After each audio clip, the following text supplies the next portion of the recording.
Hey everyone, it's Ellen. Welcome back to my channel. Today I am going to be planting our garden, or at least a part of our garden. This year in our garden we are not starting seeds, but I visited a local garden center yesterday and picked up some seeds that are direct sown into the ground. And I also picked up some dahlia tubers because I wanted to plant dahlias this year. I never have before, but I just wanted to kind of experiment with it, and I was going to start some dahlias from seed, but I think I'm a little bit too late and forgot to go pick up seeds or order seeds. So I just picked up some tubers, and I hope these will work. Apparently this package was reassuring me that it's very easy to start. So I am going to plan out when I'm going to plant these and all of these seeds. So there are quite a bit of seeds or plants that are supposed to be direct sown into the soil rather than started indoors. That's just the recommended method. So what we are planting this year that needs to be direct sown is green beans. I have 3 different varieties. I have 2 bush beans that are stringless. So if you've ever grown green beans, or if you've bought them from the store, you can see that they have like those strings, and I don't really like those. So I got the stringless variety. And then this is a jade. It's called Jade, and this is a pole green bean variety. So these need something to climb up, and I am going to plant the pole variety right next to our sweet corn, and that is another seed that also is going to be direct sown into the ground. And then I picked up a chef's medley seed packet of different kinds of lettuces. There is a bunch of different kinds in here. So you just have a variety of lettuce. So I picked up that, and then some romaine, because that is my favorite kind of lettuce. So 2 different kinds there.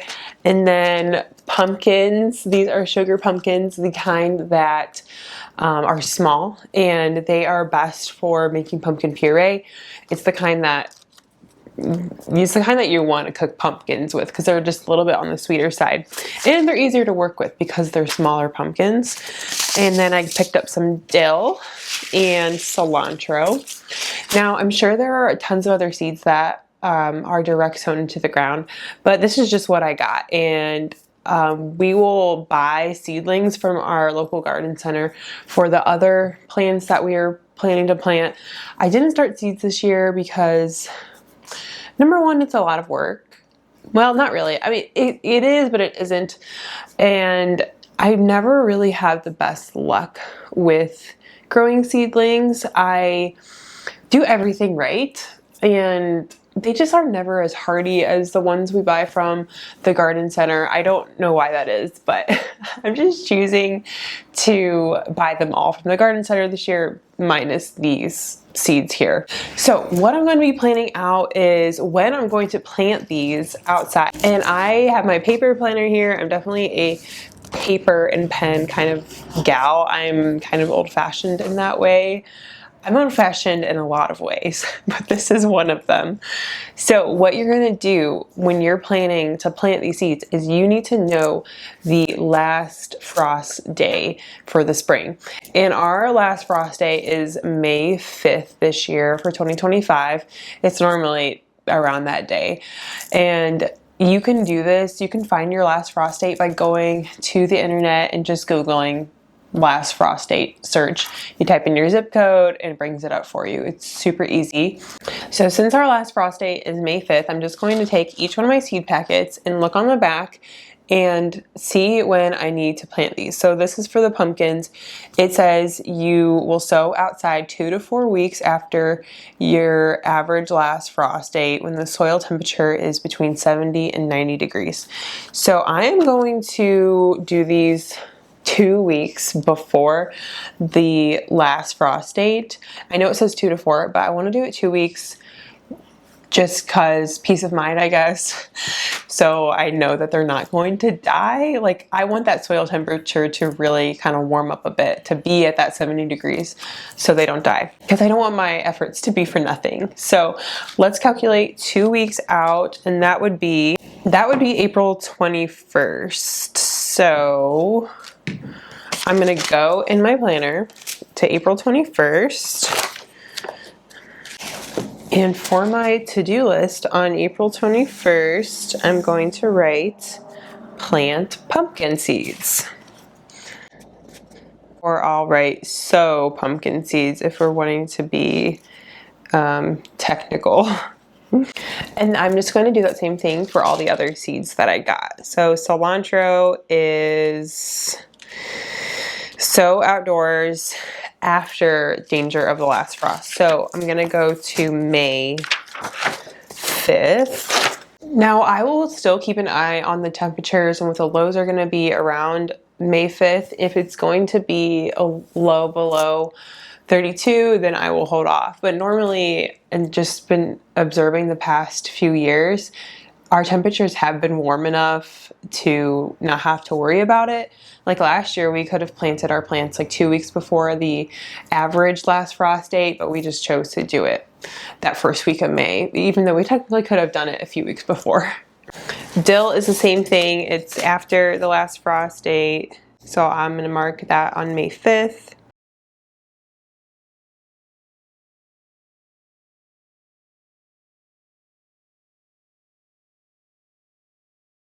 Now, if you have a ton of seeds that are all recommended to sow 2 to 4 weeks before the last frost date, you don't have to sow them all on the same exact day. You could kind of spread it out through that whole week if you wanted to just lighten your workload for one day. To me, planting seeds is super easy work, so I'm probably going to do them all in one day, but just a note there, you don't have to do it all on the exact day. You could kind of space it out a little bit.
Also, with green beans, these you can do succession sowing, I believe that it's called.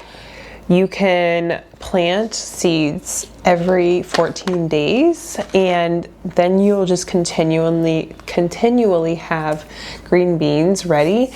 And I think I'm going to do that to make a little note in my planner to plant some more seeds. Green beans, I grew them last year for the first time and they are so easy to grow. You just plant the seeds, make sure you water them, and they grow really well.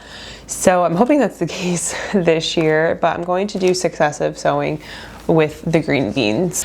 And like I said, this is my first year growing dahlias, and I asked the lady at the garden center if these dahlias were the same color that was shown on the front here, and she said yes, but I really hope that I get some different colors from these, because you never know with these type of things, you could get different colors. But I got two kinds of dinner plate dahlias, these two, and it says 2 bulbs. I'm not sure what that means, and I hope that means 2 different colors. This is a Bilbo variety, and this is Sir Alfred Ramsay. This one also says 2 dinner plate dahlias, so I'm hoping there's different colors among these. And this one is Hey Pet Daydream Decorative Dahlias. So these ones are the more round ball type dahlias, but I'm really excited to grow those. I would love one day to grow enough flowers to be able to sell them to florists, like local florists. I want to get more into flower gardening. I And I feel like in a way it's almost harder than growing vegetables. I don't know, maybe it's not, but it just seems like really intimidating to me, but it's a new skill that I definitely want to learn. All right, so I've written out all of my days that I'm going to plant my seeds in the garden, so I feel really good about that. I know when they're going in, and I look at my planner every single day, so I'm not going to miss this. And I did plan out on my phone notes what all we are planting this year, so when we go to get the seedlings, I can just check it off. And I'm actually going to check off these ones now because I've already bought these. And we have an in-ground garden and we have 3 raised beds. So we kind of do both of those. And we actually fertilized it yesterday. And I'm going to take you guys out there in a second just to show you what it looks like now. I meant to film my husband spreading the manure and everything. I had to be inside with the baby, so I couldn't be out filming. So I didn't film it for you guys, but I'm going to take you out there and show you what our garden's currently looking like. It doesn't look that great, but I'm just going to show you anyway. So for our in-ground garden, we are going to do zucchinis, the sugar pumpkins, corn, pole green beans, possibly sweet potatoes. I said possibly because I've never grown those and I'm still really unsure how to grow those. So I need to do some research on that.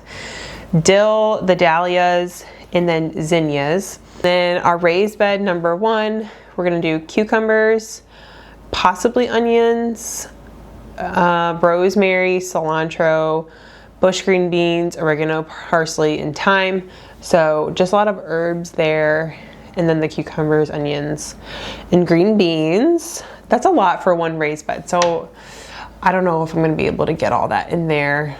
Maybe if I crowd the herbs together. Or maybe I could get a few pots for some of these herbs. I think I might do that and use the valuable raised garden space for more onions and stuff. And then raised bed number 2 is going to be our tomato bed. So we're gonna have Roma tomatoes, San Marzano tomatoes, and maybe another variety of tomatoes. I love the Romas and the San Marzanos because those are paste tomatoes and they create like a really thick sauce, and that's what I like. I don't like watery tomatoes. And then basil and marigolds will also be companion planted with the tomatoes. I've had good luck planting basil and marigolds next to my tomatoes. And then raised bed number 3 will be our pepper and lettuce bed. So jalapenos, red peppers, green bell peppers, banana peppers, lettuce, and then snack peppers. I'm hoping I can get my hands on some snack peppers.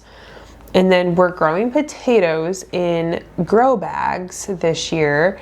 We grew them in the ground last year and they did not really do well.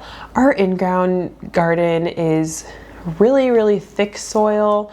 So we're just trying to get it, we're trying to mend the soil quality in the ground so it can grow things better. But yeah, they just didn't do well there. So we're gonna do grow bags for potatoes. And that is it for our garden. I feel like that is a lot of things. So I'm hoping we can just make it happen. Last year I was pregnant when planting season came, so I was not feeling well. It was my first trimester and I didn't really do much with the garden because I could not do anything. But this year I'm feeling really good, really motivated, and I can be more help to my husband this growing season.